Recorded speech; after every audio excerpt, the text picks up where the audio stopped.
Hi everyone, welcome to Scimath Academy. In this video, I'm going to show you how to find the area and perimeter of a square.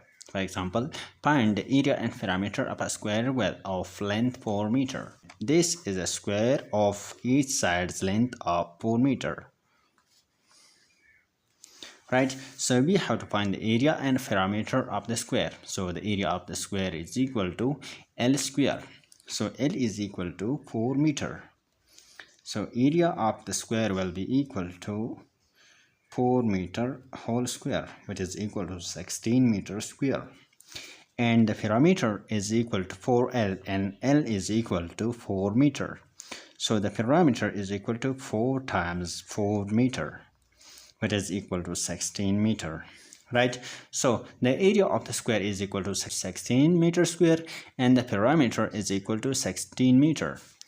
So area is equal to 16 meter square, and perimeter is equal to 16 meter.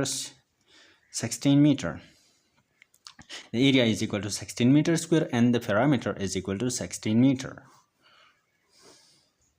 If you have liked the video, subscribe to our YouTube channel for more such videos.